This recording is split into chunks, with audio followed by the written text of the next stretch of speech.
I will fail, but not on everything. That makes it easy to transport this unit into the boat. And that is normally outside my range of good fortune. I have no education. I don't know what I'm doing. A possible disaster.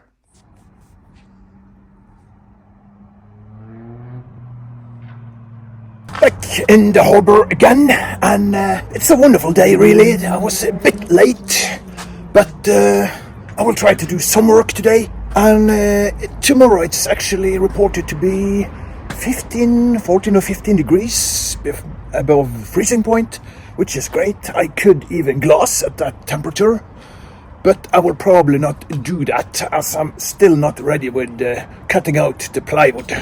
And today I'm going to prepare for the next templates. I have, as far as I remember, 3 more templates to do.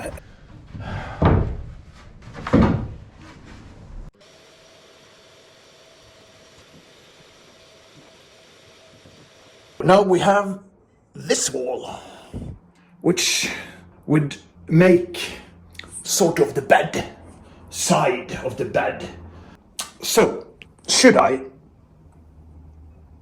cut open and make the templates all the way down and follow the hull all the way to the cast iron keel? Or should I just go on this floor? And this floor is... It's okay, but it's not impressive anymore. It has sort of... This screw has loosened, and why has it done that? Maybe because I'm heavy, yes. But maybe also because there is a slight of rot inside. So it might not be as good as it was. And maybe, just maybe, I wish to make a new floor and have a hatch that I could inspect underneath, but make it watertight again. It's just a question of how much safety do I wish to have. Also, there is another issue I have just found out. This iron keel seems to be resting inside the hull, but also on top of a little channel. Could I use the word channel? Where water may flow freely. I'm not sure. But this piece is open. It seems to be open over here.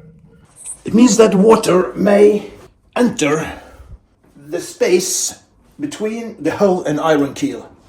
I'm not sure why they did that, but I'm sure that it is like that, due to the fact that I have been able to pump out water from this, and still new water would come back after a while, and it means that somehow bilge water will enter that area, and it has sort of spread all over the iron keel. This is just a theory, but there is no rust water. Back to this. So making a decision about cutting this, removing this, and grinding all the way down here, this area, and all the way up to where the bed is supposed to be, will mean that I will have maximum strength, a possibility to limit the bilge water from here in case of a fracture or a hole. I can have a crane, I can enter some clothes to clog the through water.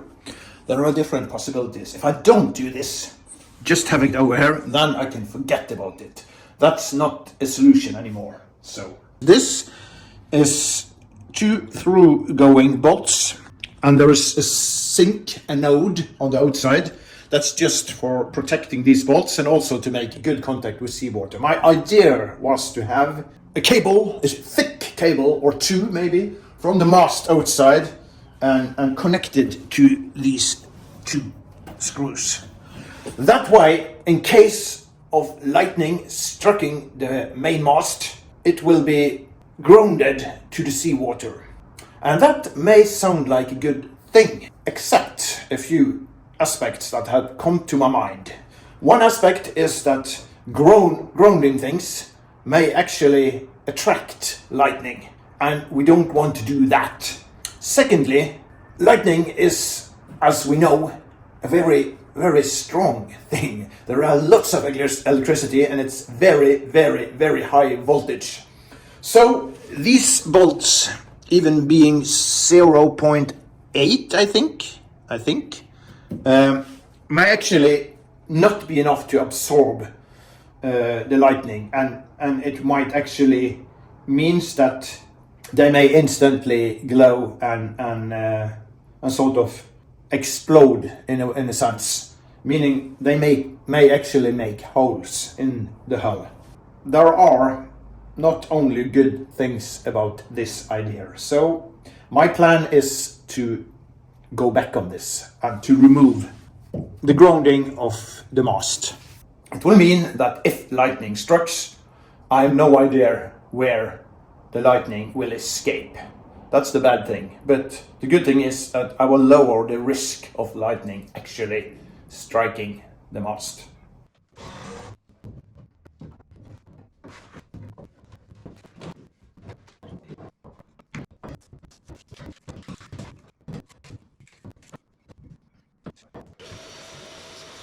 There was a comment in last videos, from our last video, that the structure would cover the window, and it won't. This window will be blocked.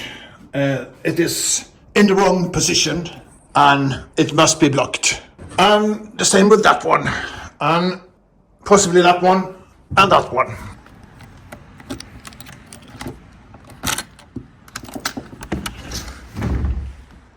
It's raining again, of course, and we are back in the boatyard to do more work. I brought with me a couple of finished cut plates from the templates, and we'll put them in place. I can't glass them yet, but I can definitely try to touch them. So let's see.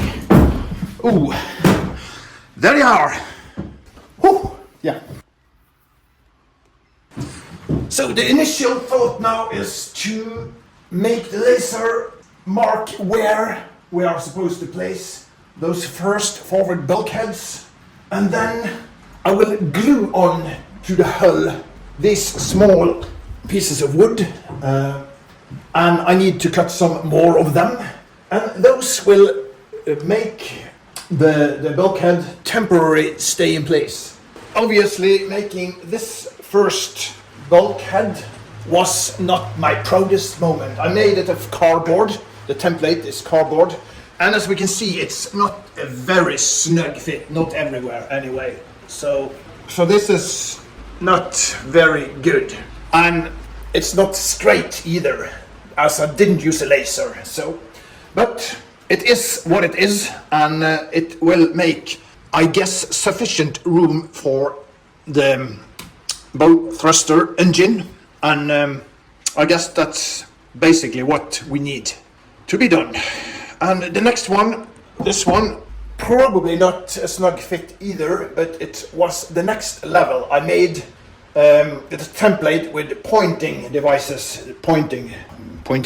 Let me show you. It was like these ones that was glued on to point where the hull was. They are better but not precise.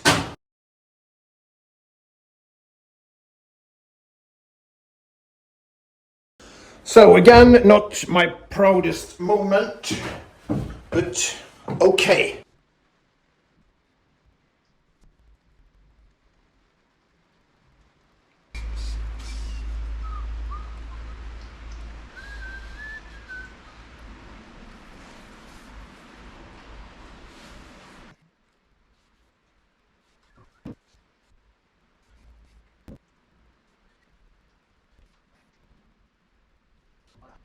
So let's find a mistake or two actually. When I attach these, as we can see, they are following the line, except they are not really doing that due to the fact that it is not a straight wall, it's an angle wall. So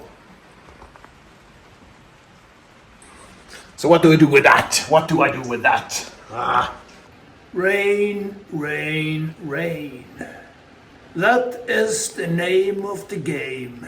Isn't that just an art? Piece of art. How did they build boat in the Viking Age when they didn't have a laser?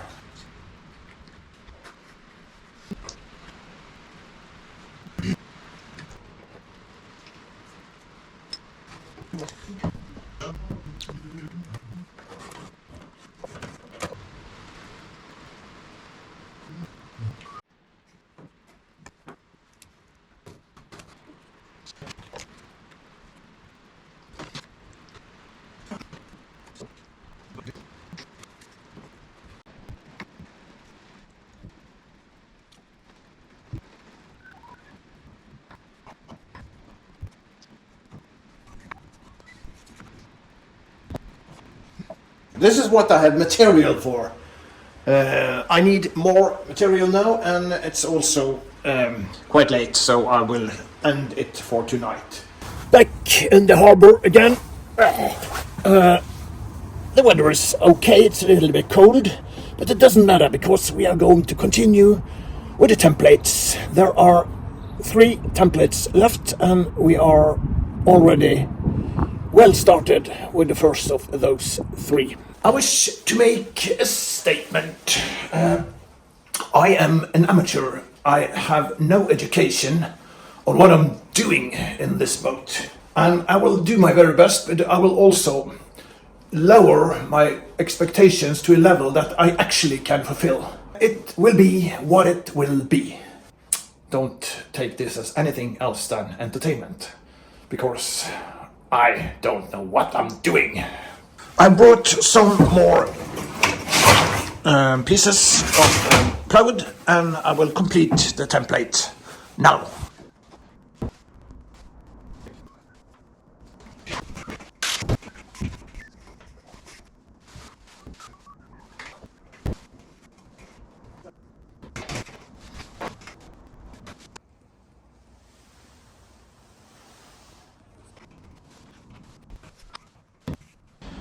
Then we are done with the template, and we need to remove it and get it back to the garage.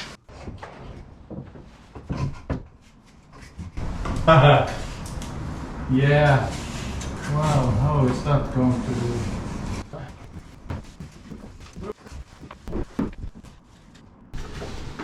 So we are ready to start the next template.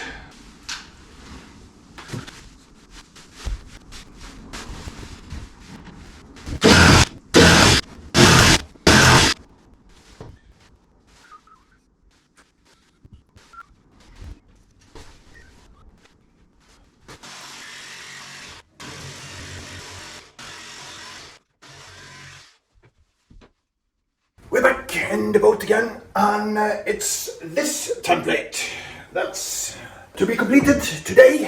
Yesterday I was interrupted by a phone that lasted a very long time. A call. It wasn't actually the phone, it was the call. However, it was the phone that rang. So it was the phone that interrupted me. But the call kept me on the phone. Alright, anyway. It is getting very close to the temperatures we need to glass them in. So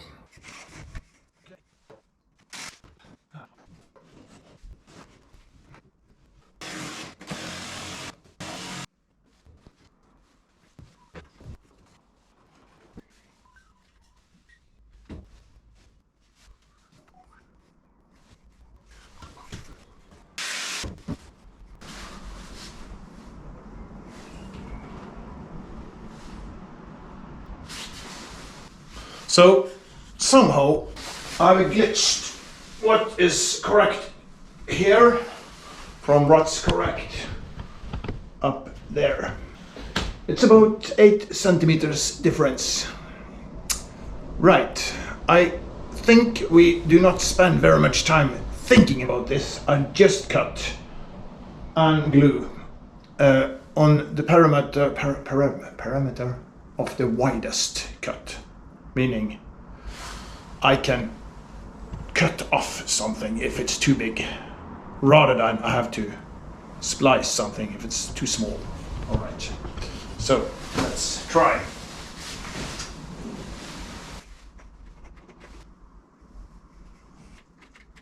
Great, out of glue. We have more glue, luckily we have more glue.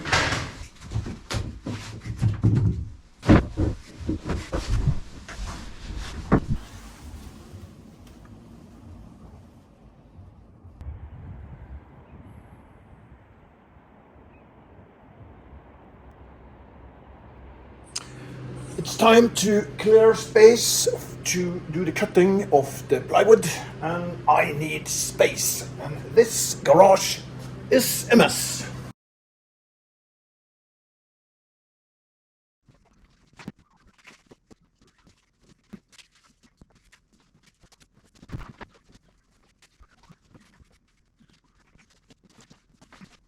We can see that the beam of the boat is obviously wider than 2 plywood plates, and it means I have to be a little bit considerate, thoughtful, smart about how to place these.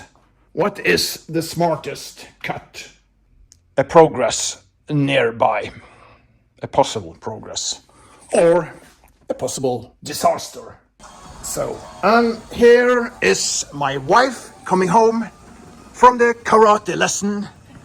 I have tried to figure out a way to divide this huge wall up in sections, and I still need to have some inspiration. And I thought about the great engineer Isambard Brunel, how he built a huge boat that was revolutionary at that time, Great Eastern, Great Western. How would he have got into this problem with splitting this up? But how can I have his inspiration, as he is long gone?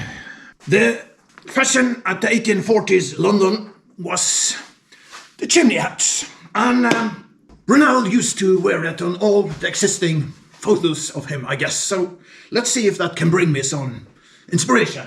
So think with me now. I think we have a large opening at this place that could be taken into consideration. That makes it easy to transport this unit into the boat. And it means that we could pull this further in and have a one piece of this. However, on this side there will be a large portion that will not fit into the boat.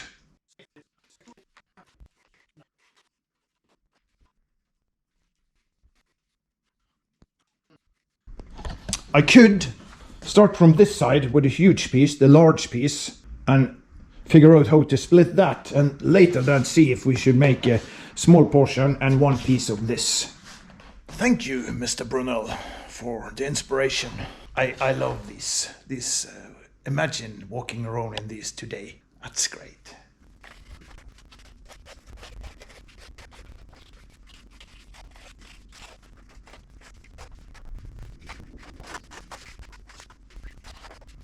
So we will have one big piece of this. With this leftovers, we can cut around here if it's too large to fit the door. Then we will have one piece from this all the way over here. That's not really too interesting, as it leaves a very big piece. However, cutting it around here should make it easy to fit back, so we can make one piece of this, and one piece of that. I think we'll do that. Why not think about subscribing? It motivates me a lot if you subscribe. And if you don't like this channel, you can only unsubscribe. That's very easy. I promise not to take any pay from you, and please, if you don't mind, do consider subscribing to this great channel. So, and also, if you do like what you've seen so far, please leave a like. You can always remove the likes at the end of the video if you really didn't like it at all. Excellent. My fingers are almost blue. It's a little bit cold here.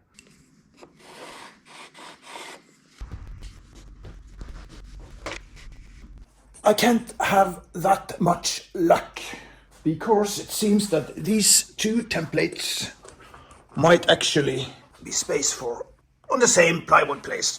And that is normally outside my range of good fortune.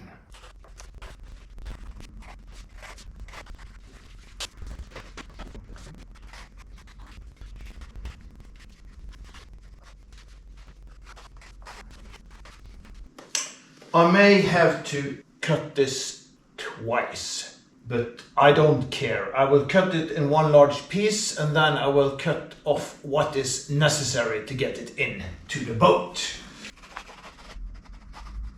So we are about ready to cut the plate, the first one. And this one is quite tricky actually, because it is the one plate that is angle not 90 or 0 degrees, but about 60 degrees in the bow. It means that the angle of attack towards the bow is really hard to predict, because the bow is curved, and if it was a 90 degree, 90 degree, then I only had to measure the bow. Now it is not anymore 90 degree, it's less, and it means that the angle of attack on the bow will be more than actually the bow. So I need to increase the angle a little bit. I'm not going to measure that too much. I'm going to just take some simple measurements in my head and then go ahead and hope the best.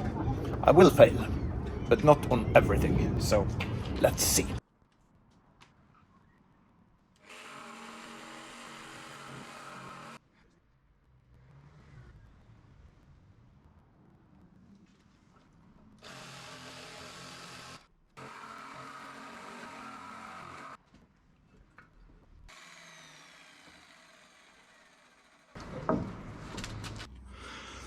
All right, first one is cut, and we have several to go, so let's just proceed.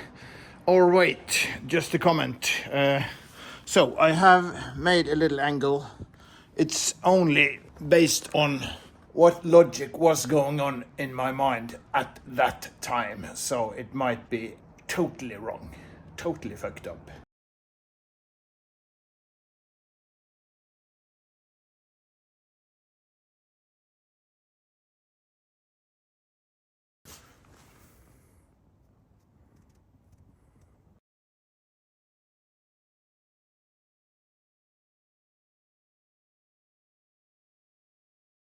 Then the next one is done. It looks like a kitchen meat knife, but hopefully it will cut through waves instead. Ah, that was bad. That was a bad joke.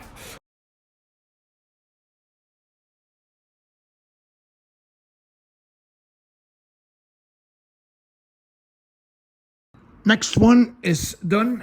An even larger knife.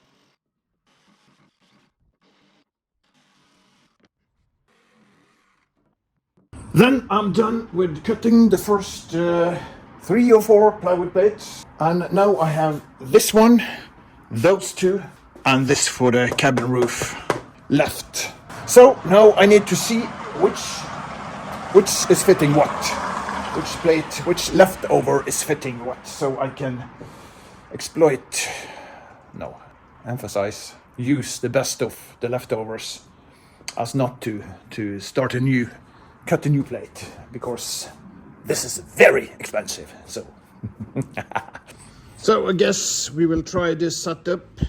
This should be almost it. I need to splice it there, but that should be okay. So let's go ahead.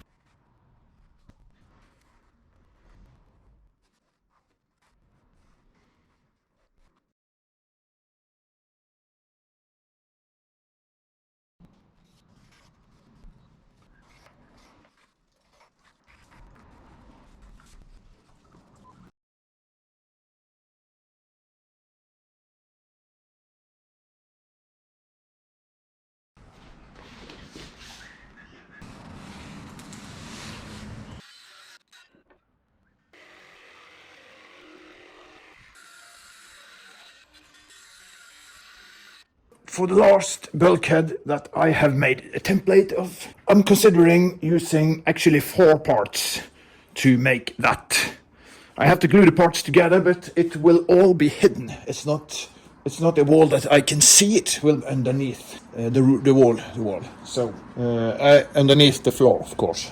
And I think that is okay to do. And I will save ruining another plate. And I need this plywood plate for the floor in the boat. And also there will be a few more major cutouts. So, what do you think? Is it okay? Or am I cheap? No.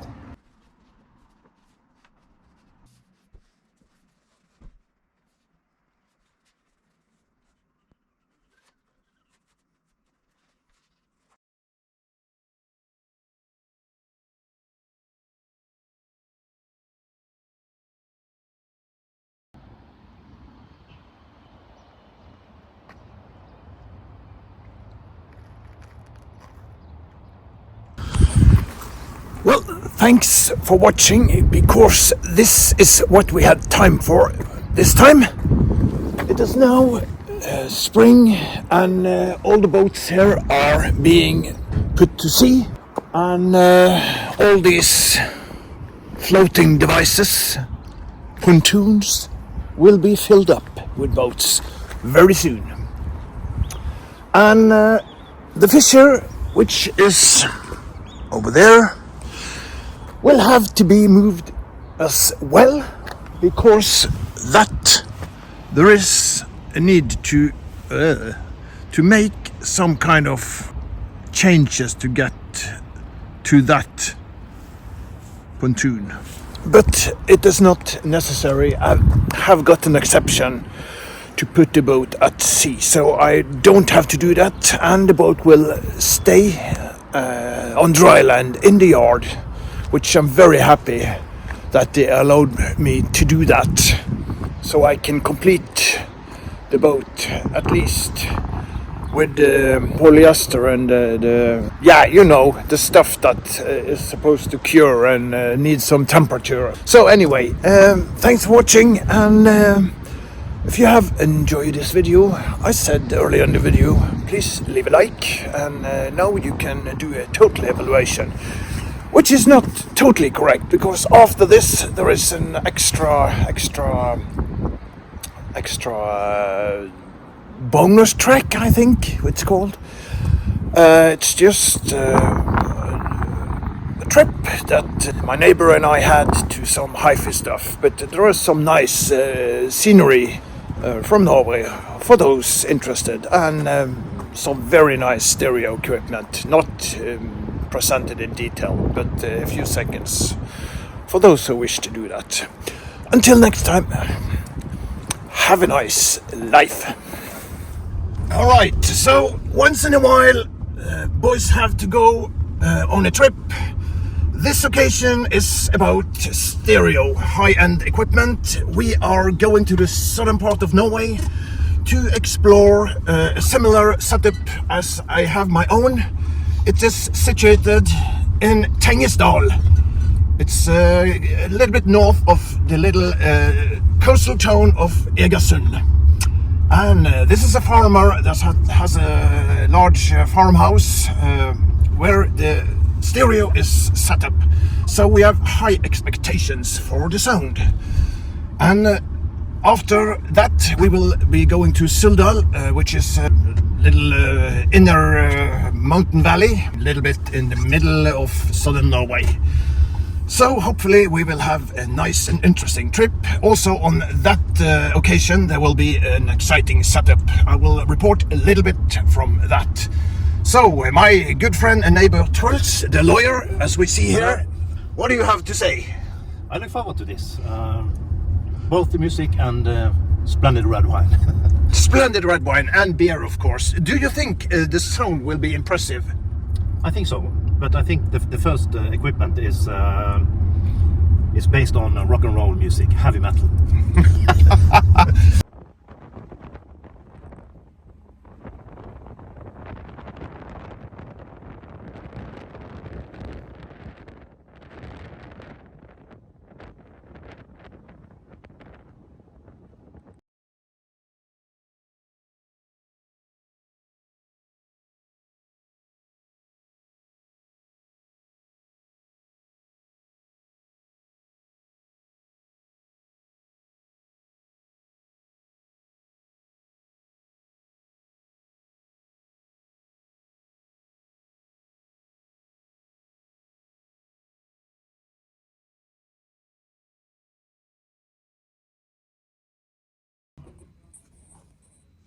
We are now reached Tengesdal, and we have got into the most holy and sacred place at this farm, and that is, of course, the stereo equipment. We see here, this is the airtight 211 tube, if I can remember correctly, and parasound, and we have, of course, the avant-garde trio. And with the special custom-made bass. And of course, a couple of turntables. And of course, a lot of records. And a cinema with a screen that is will lower down. I'll report back.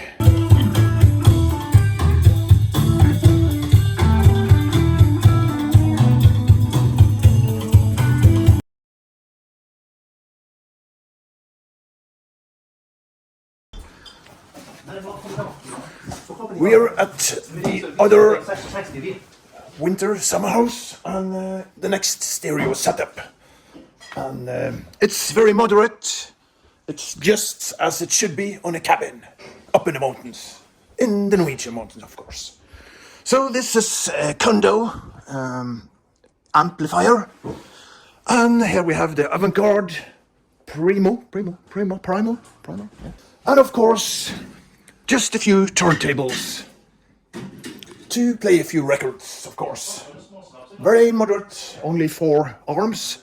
Now it's beer time after some hours of driving.